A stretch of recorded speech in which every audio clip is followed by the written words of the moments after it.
Okay, and we are live with the Spin That Back show. So let's go ahead and get this started.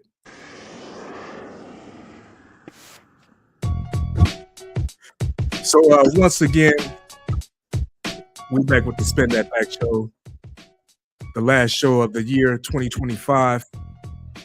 You got me, Mr. El Pooh, the infamous. We got Mr. Nice Guy on here, and we're gonna end this year by celebrating one of my favorite producers of all time. In fact, let me turn this off real quick.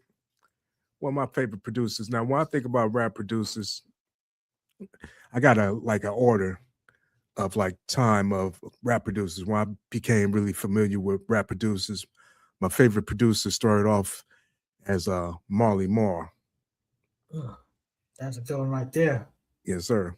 And then after Marley Marl, it went to Dr. Dre. And Dr. Dre actually came in after NWA, Eazy-E. And after he did the DOC whole album, he became like my favorite producer at that time. And then I started realizing that Erick Sermon was doing so much stuff after he did, the Redman album. I realized he was doing a lot of stuff for EPMD and stuff like that. And then he became one of my favorite producers. And that's what we're going to talk about today, Erick Sermon as a producer. What's going on, Mr. Nice Guy? Chilling, man. Very interested to see how this is going to play out, man. Erick Sermon, it's amazing how much more he was involved behind the scene that I knew. You know what I'm saying? It's like once I go and revisit and go back and realize that, it's sort of like how I listened to Mobb Deep and didn't know that the dude that was creating the tracks was Havoc. You know what I'm saying? And that Shook Ones is arguably the greatest hip hop song of all time, production wise. You know what I'm saying? It's just as far as a clever thing, but I'm just saying that it's amazing to hear what Erick Sermon was this person doing all of this stuff, and just great discography. So salute to E Double. Yes, sir. Oh, and one more thing I had to say too. I'm gonna throw this man up in there as an honorable mention because I didn't realize he was doing all the production. Was Q-Tip for Tribe Called Quest. As I was saying that, I just didn't want to go on too long, but I said, yeah, I didn't realize that Q-Tip was that guy either. I thought that DJ, I forgot what his name is, but Ali Shaheed Muhammad. Yeah, I thought he was probably the producer. So then you find out that Q-Tip was that guy, and Tribe Called Quest, man, them beats, man, they were the masters of layered drums. So salute to Tip, and salute to Tribe. Because when you think about producers back in the day, you used to just automatically think that the DJ was the producer. Like, you think like that Jazzy Jeff was producing Fresh Prince. And maybe, in fact, even with EPMD, I thought the DJ was the producer. Same thing with Tribe Called Quest. I thought Ali Shaheed was the producer. I thought Cut Creator was LL's producer. I'm just we real young in the game, didn't really understand everything that was going on and everything until you start reading the stuff. Like when I got LL's Bad album, it says produced by the LA Posse. It's like, oh, LA Posse. Then I figured out DJ Pooh and Bobcat. They was all part of the LA Posse and doing production and everything. But this is when I'm really started getting into the side of production and who was doing what, and started producing myself and everything. So you kind of delve into that a little bit. But which brings us back to who we talking about again today, Mr. Erick Sermon, the Green Eye Bandit himself. And the reason why I want to talk about him is because, he did a whole lot of good production on the hip hop tip, like bringing people like Redman to the forefront, Keith Murray. Really those two, those two in itself, when they made the Def Squad, it was unstoppable. It was a thing going on. And Erick Sermon back in from 92, 93, 94, around up in there, 95 maybe. He was like the go-to producer for a lot of people. He was doing a lot of remixes and a whole lot of stuff. So let's back it up a little bit. Go on back and say, he, like we said, he started off with EPMD. He just, I think it's my turn. It's my turn. That was the first single.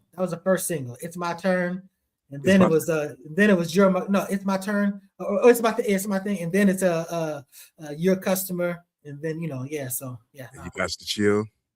Yep. Yeah, and that whole album, Strictly Business, great album. So, and Erick did a lot. I think PMD did some tracks on there too. they said they came together because PMD, P had like the funk records, like the more bounce and stuff like that. And Eric had the cheap sunglasses, the one that's used for you guys to chill, the doo-doo. You know what's crazy? Jay Walker had told me one time a couple of years ago, he was like, that was a sample. I'm like, that's not a sample. I thought they had played that. But then I found out it was a sample. I went and listened. I'm like, oh, it's called Cheap Sunglasses. It's by ZZ Top. Never heard the song. I know who ZZ Top is, though. Never heard this song before. But Erick Sermon said he was like into like alternative music, like in rock music and stuff like that. Steve Miller Band. That's where he got the time keeps on slipping. So yeah. Yeah. And it's also used for do. What's that? No, that's time keeps on slipping. Nobody beats the biz. Yeah, exactly. Yeah. And it's also Tribe Called Quest. Check the rhyme.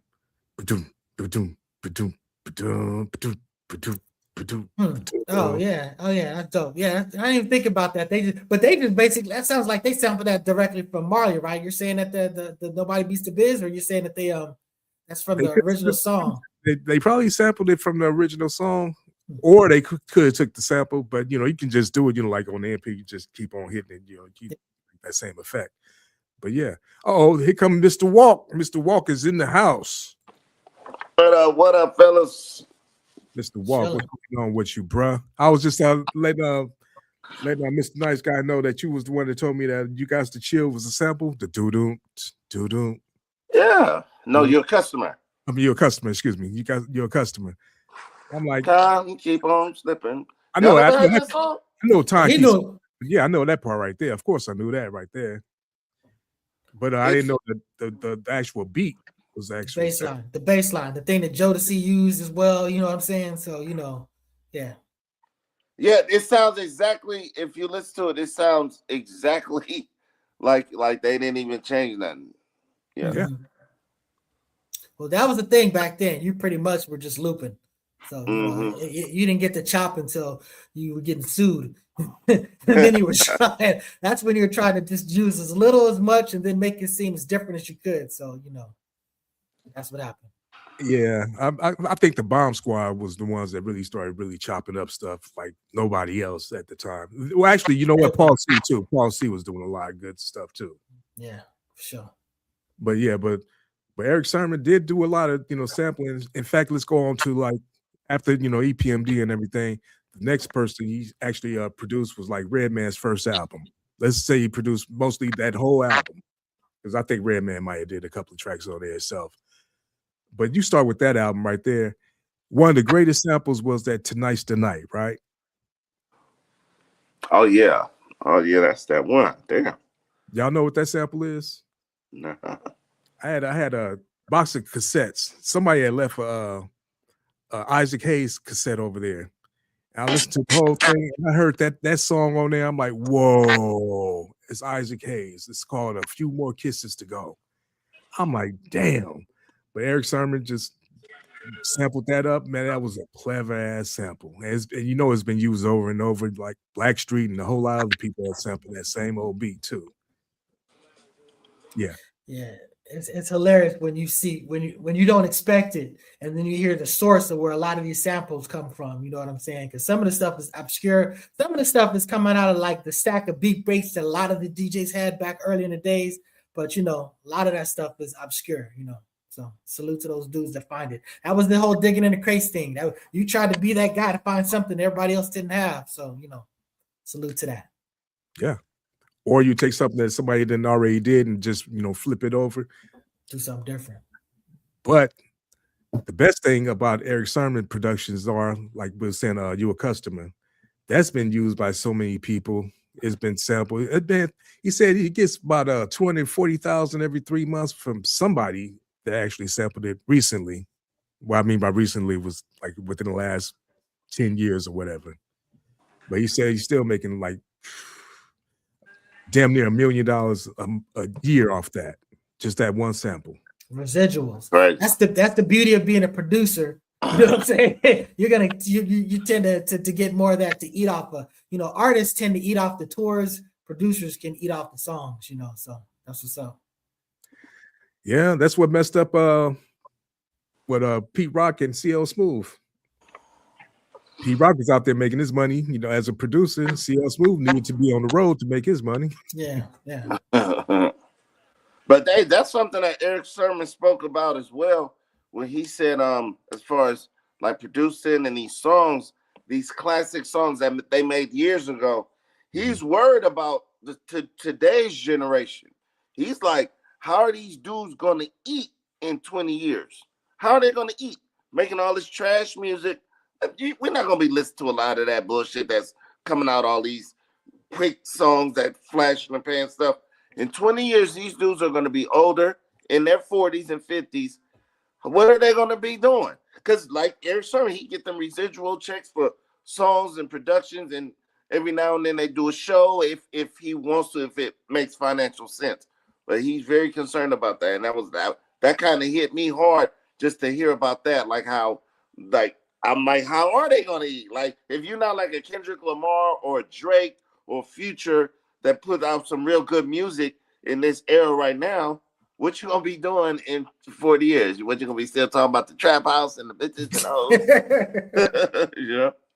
Well, the good thing about that, or I should say, it's not the good thing, is that a lot of those people don't live, so that kind of solves that problem.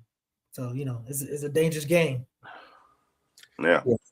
Let me say this much: Erick Sermon is like the blueprint of what a producer should be, because he's been doing it for a long time, and he's still doing it, and he's still putting out quality music.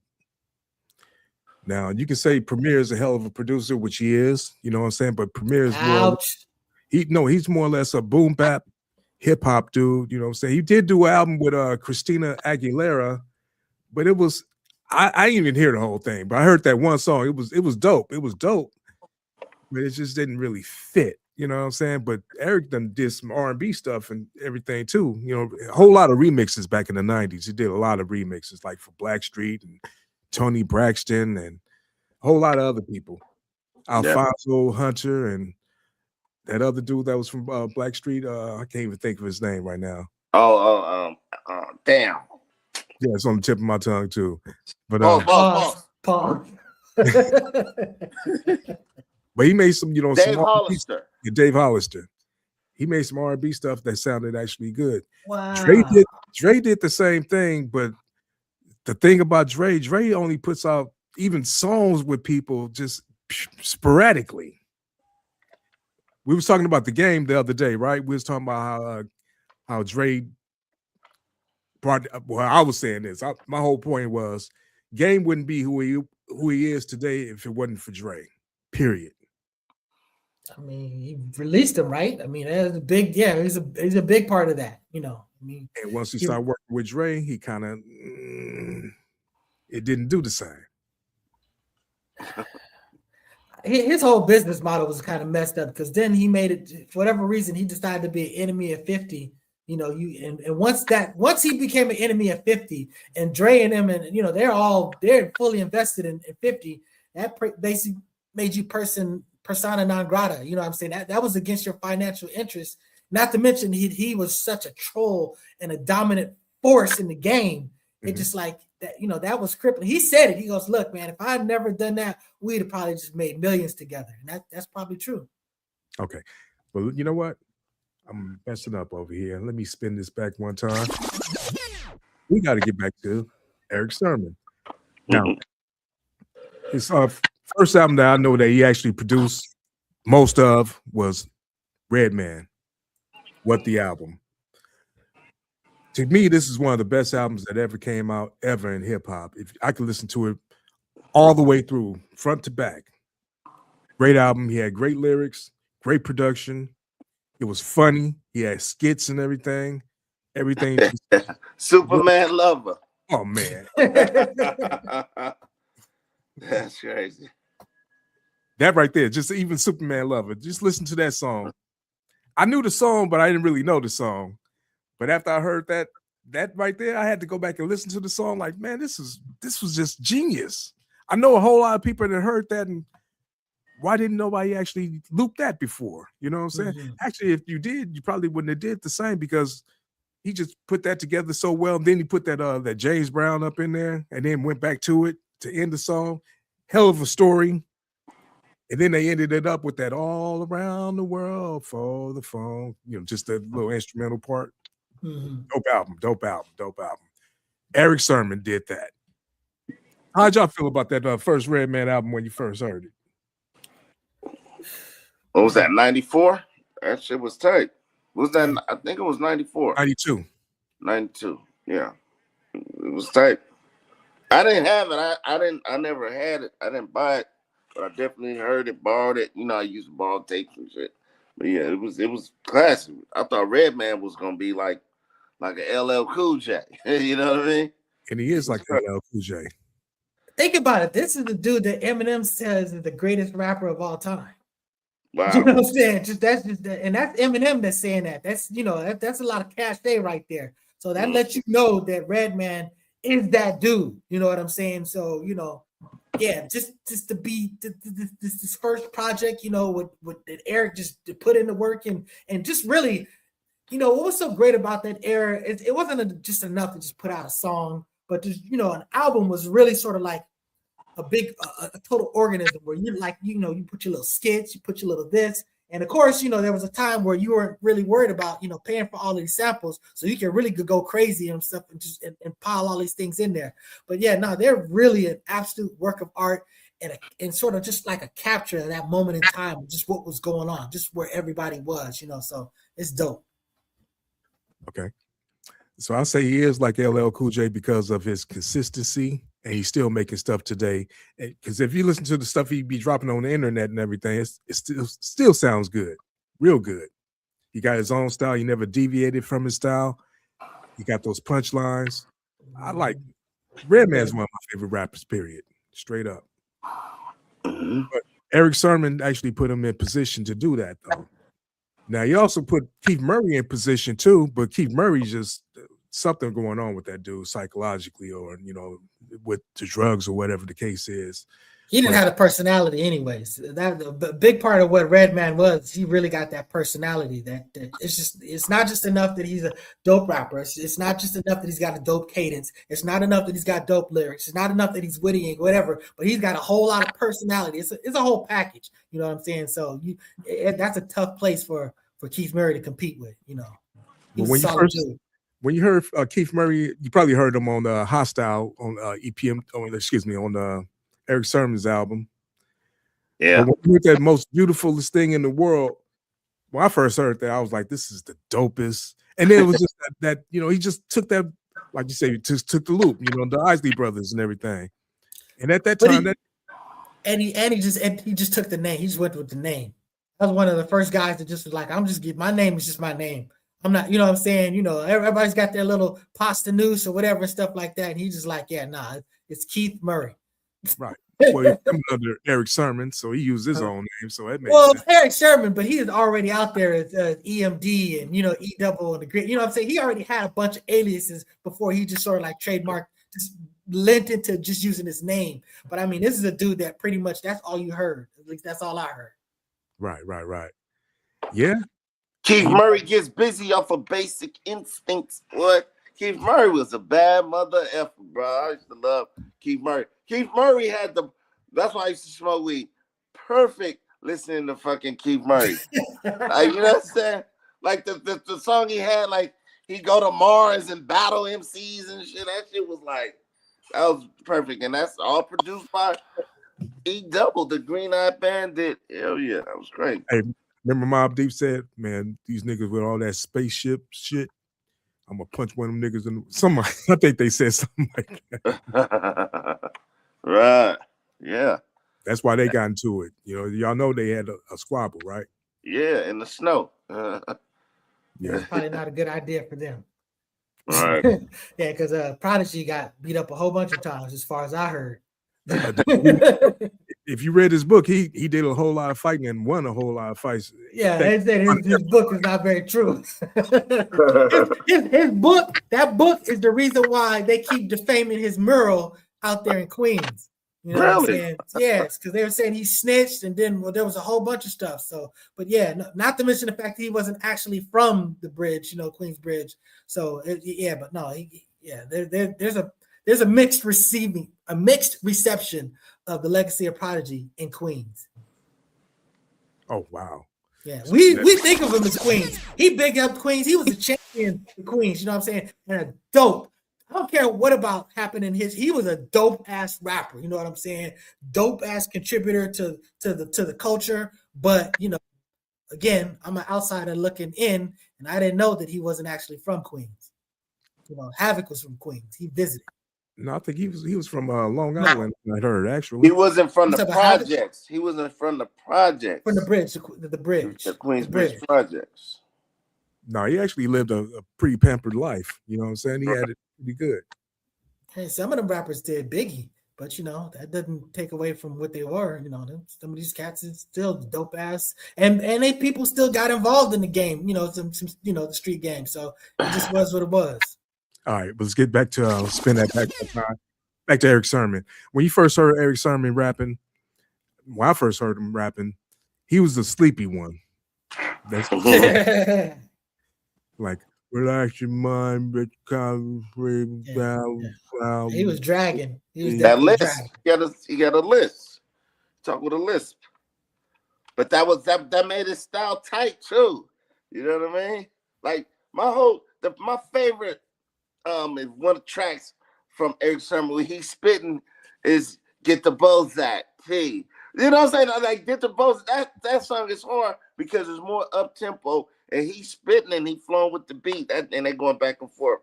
Like he used that to his advantage the way he talked. Like, you know, that's something like he probably grew up as a kid getting clowned about, but he used it to his advantage. It was part of his rap style. Loved it. Mm-hmm. Yeah, but he really stepped it up around the second and third album. He really stepped up his rap game and everything. Yeah.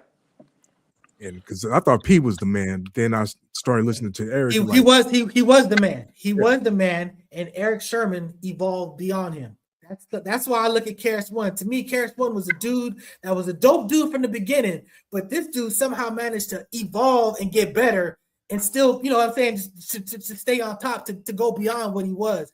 And Erick Sermon, the cadence, the energy, like in the beginning, like you said, he was really super laid back and whatever. Then you got to the part where he just like, I mean, he's, you know, yelling for his type of thing. It'd be like the equivalent of yelling for him, you know what I'm saying? Just high energy guy, high just, you know, cadence, you know, presentation guy. So yeah, he figured it out. Okay, then EPMD broke up and they formed their own little thing, Def Squad. You still had the Def Squad, and then you had Def Squad, and you still had the Hit Squad, which was PMD's, which was what PMD, Das Effects, and K Solo. And Redman, Erick Sermon, and Keith Murray eventually was Def Squad. Then by 93, whoa, hold on, not that one. Hold on. Yeah, by 93, Erick Sermon had released his first album, No Pressure. All in the mind. It's all in the mind. That was my shit right there. But before that came out, he came out with a single, Hitting Switches. It was on one of those soundtracks back in the day. I forgot which one it was on. Think Who's the Man or something? Or Probably was. But when I first heard that, I was like, yo. And you know what? It's crazy. You know, he used the exact same beat that Lords of the Underground they used for Funky Chop. Y'all remember Funky Chop? Oh yeah. Yeah, Hidden Switches was on Who's the Man. Ooh, that Who's the Man. That Who's the Man soundtrack, man. Woo. Oh yeah. Party of Bullshit. Yeah, man. Who's the Man? House of Pain, man. I was anticipating Biggie. I'm like, this dude is tight. like when they stopped the party, and it was like you could just picture that whole song. Like, yeah, that's just drifting off real fast, but yeah. But that was on that soundtrack, Hidden Switches, Erick Sermon. Love that song. Yeah. Mm-hmm. That's the first time I heard Erick Sermon actually solo. I was like, yo, that was horror. But anyway, like I said, that beat right there is the same thing that they had used for Lords of the Underground, though. The drum line and the bass line. Mm-hmm. But yeah. Anyway, that was dope though. So his first album came out. You're right, all in the mind. It was some cuts on here, right? Yeah. The Bomb Diggy was the Bomb Diggy on? No, the Bomb Diggy was on another one, right? I'm not sure. Yeah, I'd have to go back to it. Yeah, My let me memory pull is it up. not very good. Yeah, mine not either, actually. But let me pull this one up. Payback 2, Stay Real. I'm gonna get mines. Stay Real. Yep. Stay Real. That was the one right there. Safe Sex. I like that video. Remember Safe Sex? That song is on there. Let's have Safe Sex. That shit was I forgot about. I gotta put this in I think that's when he first moved down to Atlanta too, because that video was shot in Atlanta at his house in Atlanta. Safe Sex. Yeah. Oh, and he had Cube on here too. The ill shit. Oh yeah, Cube Cam. Mm-hmm. Oh yeah. Oh yeah, Doc. Goddamn, not Cam. So I'm afraid. Oh, lay low. Something he said. Yeah. Oh yeah. That was man. That was the days. I had that album. I used to bump this album actually all the time. Back, this was a banger. Yeah. 93. So after that came Muddy Waters. No, not Muddy Waters. The Dark Side. Redman. There's a Dark Side, which to me was like a slow album to me, but it was, Erick Sermon did some stuff on there. Can't Wait. I think he did that. Mm-hmm. What did y'all think about that song when you heard it? I can't remember. I gotta hear it. I had to remember. Damn, y'all ain't. Oh man, damn. Hold on, I'm gonna have to. Can't wait.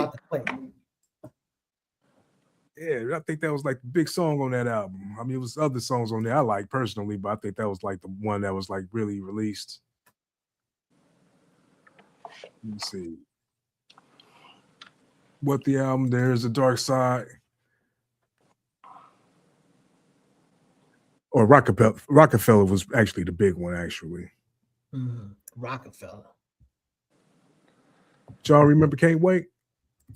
Yeah, if you play it, I'll probably remember it, but yeah. Can you hear that? Possibly a lot of rain this afternoon with thunderstorms. Can y'all hear that? Yep. Okay, here we go. Somebody said me, motherfucker. We won't set it off. Y'all remember that song? I think so. Yeah. Oh yeah. That's dope. Yeah, that's dope, man. Erick Sermon on production, of course. Yeah. I think this was a great album, but it was kind of like slept on. Then Muddy Waters did come out. What was that? About 96 or something like that, 97? Yeah. I can't remember. Got up in there. Nah, Walk don't remember the year. We definitely ain't got no shot. Okay. I have to hear it, picture it. Y'all must not been big Redman fans, obviously. I just went by it. I didn't buy it. No. Yeah. This was during that time where I was really not trying to listen to too much other people's stuff, so it's not to unduly influence my own stuff. As a DJ, I get stuff, you know what I'm saying? So I get all type of stuff, but I mean, I would just play like the hits, as far as at a function or something like that. But yeah, a lot of this stuff, I may have heard it one time and thought it's real dope and then pivot on to the next thing. So sadly, when I listen to an album, if one song is really great, I just kind of lock in on that one song and I kind of disrespect the rest of the album. That's a bad habit of mine, but All right. Remember Shaq had a song called I'm Outstanding? Yep. Yeah. Erick Sermon. Whoa. Wow. Let me say this too. Shaq is probably the best athletic rapper. I agree. I mean, he's definitely the most successful. I mean, I've heard people that might have arguably greater skill, but I mean, as far as the ones that actually did it, I mean, he's on a song. As far as I'm concerned, this is probably the greatest athlete song is the What's Up, Doc? You know what I'm saying? That song to me, it gets me so hyped every single time. Like it's just, I'm just just the track. It's just I love that. Bruce Nickens. Yeah. Shaq Fu. Shaq Fu. Oh man, spin that back one time. Where we at? So you talk about Muddy Waters. What was the next after Muddy Waters? I don't mean to be jumping, but just what was the next? For Redman after Muddy Waters? Yeah. Mm-hmm. I think it was probably Doc's the Name. There is a Dark Side, Muddy Waters. Doc's the Name. You right? Yep. Yeah, Doc's the Name. That was like 2000. Mm-hmm. Yeah, that's when we're getting outside of our spectrum. Because Yeah, there was definitely that one album that I really gravitated. That's when I sort of like started working my way back to Redman, but that's outside of our spectrum. But I don't remember what the title was, but I'd recognize the cover. But yeah, it's just, man. But he basically, if not, did the whole Keith Murray album, The Most Beautifulest Thing. Which is a classic song. I mean, it was literally one of the biggest songs, you know what I'm saying? Just, you know, just the even the terminology, the most beautifulest thing. like think about it. This is something I alluded to earlier. Keith Murray still eats off of that song. Yeah. It's a classic song. If you called him to perform and he do that, you satisfied. He don't have to make no new music. I hope he ain't making no more new music. Ouch. He'll do a whole thing for $20. Word to that video. But yeah. But, sorry about that, man. Salute to Keith Murray. Now he's doing a lot better. I saw him on a video on interview like about a good year ago with Willie D. Looks like he was doing all right at that point. You know what I'm saying? Erick Sherman had told a story like with Keith Murray, like he was like Puff Daddy loved him some Keith Murray as far as how he rapped everything. He wanted to sign Keith Murray, but he like, that's my artist. That's why on a lot of them remixes, Keith Murray is on there. He going in with the what's that remix they have? It's a few of them that he's on from Puff Daddy. But on Mary J. Blige My Life album, on the actual song My Life, he actually at the beginning of that rapping. Yeah. He will always call Erick Sherman to get Keith Murray on, get him on there, get it going. Yeah. But that was the only time he called Erick Sherman. Is that the other time when he caught him, you know, swinging on him. Now, this story don't make no sense. Now he rolling up with what ended up being Puffy's baby mama, China. What was her name? China, light skin. China was light skin. Maybe she had a different name. That doesn't vibe. Well, bro, that's in the big video. In the big video in the jacuzzi. Yeah, on here. Yeah, Misa. Misa. Yeah, I was about to say that. I thought it was China. Yeah, the same one they took. Wait, but let's get to that story. To me, that story makes a lot of sense. Thank you, Walk. Hold on, let's talk about you make your case, El Poo, and then Walk. You're gonna basically make my case. So Erick Sherman been knowing her, so he rolled up and Puffy seen her in the car, and I guess she was in the driver's seat, and he came over to the passenger side or something like that, and supposed to have swung at him. Now I don't know if they got out the car when he swung at him or whatever the case is, but Erick was like, let's go around the corner. So they jumped in the car. Now I'm thinking when you jump in the car, y'all having words while y'all rolling around the corner. But this nigga just said, you know, fuck you, nigga. But you know what? Do this. Look, I got a CD for you. Put the CD in. They go like that. This makes sense to me because now they was at Misa's house. That's where they was parked in front of it. She lived there. That's where Erick Sherman. He explained that on, I think, Drink Champs or one of them. Oh, the Breakfast Club. He explained. She lived there, so he got back into the driver's seat. Puff got in. I could understand. She knew that was her dude. He didn't want to do him grimy in front of her like that. That makes perfect sense to me. Let's go around the club, about to beat the shit out of you. And he put in the biggie, and it kind of threw him off. Like, oh shit, okay, I don't want to hurt this nigga, but you know what I'm saying? That to me, it kind of makes sense. I kind of believe the story. Okay, yeah. It's just holes in there. I just don't understand. But let me I mean, think about it. He basically said it. Look, that's just like saying, let's go step outside or let's go whatever and have a fade. This is between you and me. It's not we're not performing for nobody else. We're just gonna be some manship. We're just gonna handle it. So the bottom line and the way to handle it, you know, Puffy wasn't really about that. So he was just like, yo, man, I got this Biggie album, you know what I'm saying? He kind of diffused the situation because he probably wasn't gonna win. Hey, there have been a few times where he said that basically Puff was like, I just go over there and punch that person. I just whatever. It don't take a lot to really go over there and swing or punch somebody. It takes a lot to beat somebody's ass. And that's a whole nother thing. That's a whole nother thing. So I don't know what it would take for me to put somebody in my back seat that I'm having an argument with, getting ready to put some hands on, and we drive around the corner. I it's can't. on site. It's on site. Yeah, I can't say that. You swing on me right there and there. It's on site. We're not going nowhere. I'm finna park around the corner. You come on over here with me. Come on over here and let's go have a discussion. On site. He swung. The fight and started already. Yeah, you ain't getting in the car with me. That don't make sense. Sitting behind me too. It makes sense. Yeah, but it makes sense. But yeah, I get it. People are different. Yeah. Well. Hey, Yeah. look. Erick Sherman looked like he was trying to be a decent person about it. So that's the big thing. Also, he's a big, humongous dude. So, he just like, look, we're gonna do this. Let's go talk outside of the performance, outside of the other eyes. Let's just do some man stuff, and then it bees what it bees. But I get what you're saying. But I just feel like you get the vibe that Erick Sherman was like, didn't want to just destroy the dude right then and there. And Puffy was probably more about bluster, with all due respect. Right.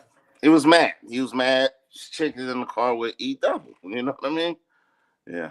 I believe the story. Okay. Well, he got a whole lot of stories. You heard the story where he was out there somewhere in New York and got robbed. I think he was in Staten Island, actually. Oh, yeah. He got set up, too, by a chick. I'll go ahead, tell her. Yeah. He got lined up. Well, he got lined up. Yeah. Go ahead.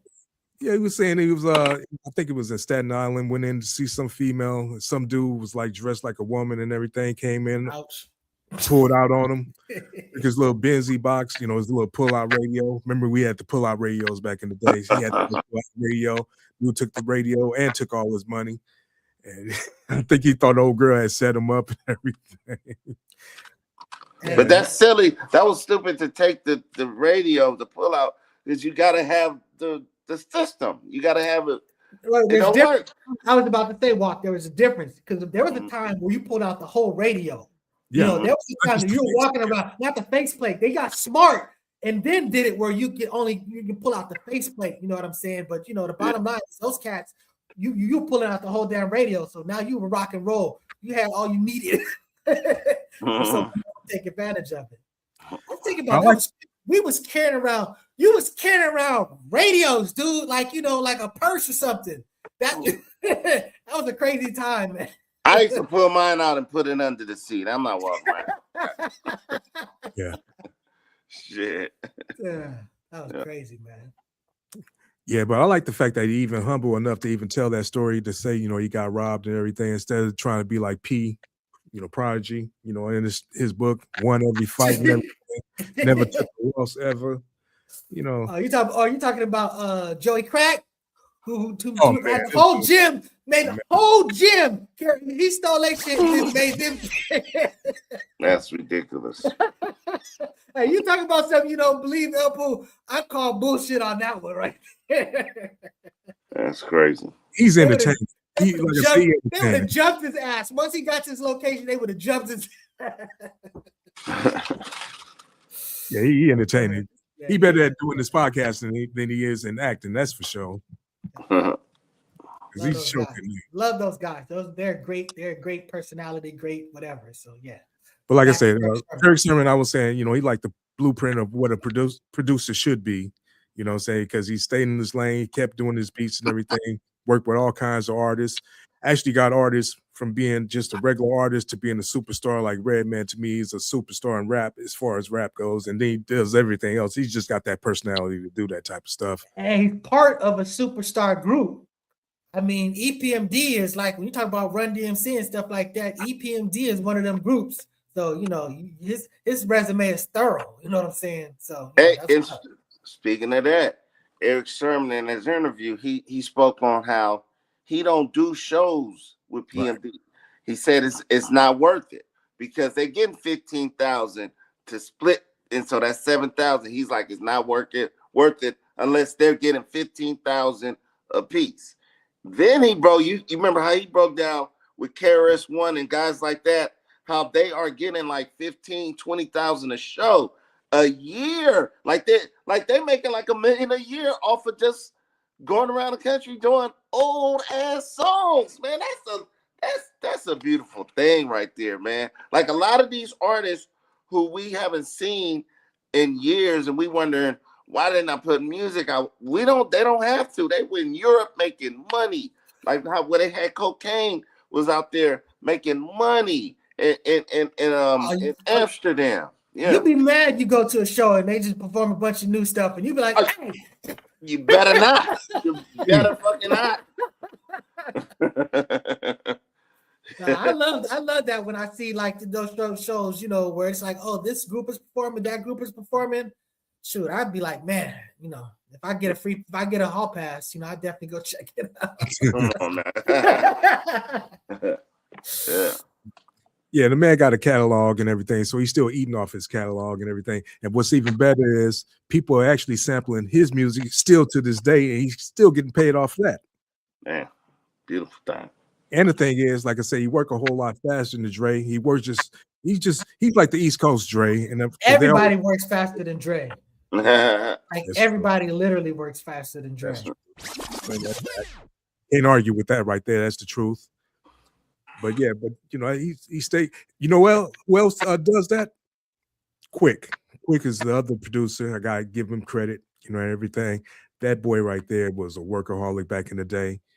He did a whole lot of stuff uncredited, and you know, he plays a lot of stuff though, right? I mean, he's not just like doing a whole bunch of sampling, right? I mean, or maybe he might. I don't know if he's like Quincy Jones and just getting people to do it, but I mean, his stuff is that's what I'm saying. He's actually doing more. I mean, the sample game is a game that I respect. That's real production. That's real work. Like I said, what Havoc did with Shook Ones is art. It is absolute work. You know what I'm saying? But then you got these other dudes that actually can literally play all of this stuff, and you know they can do some other things.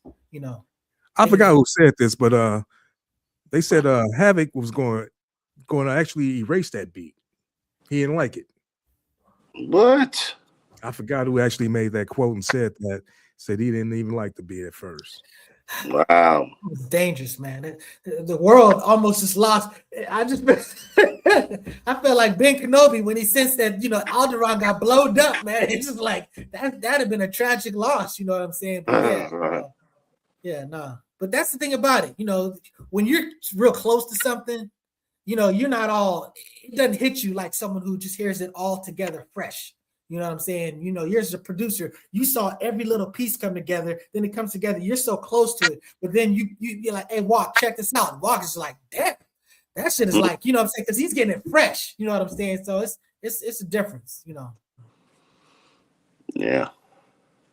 I don't know. I didn't throw away a whole lot of beats like that too, or getting ready to. Can't do that, man. You can't just, hey, like we talked about with Primo, you ain't got to use him and do a whole album with Nas with him, but still keep him.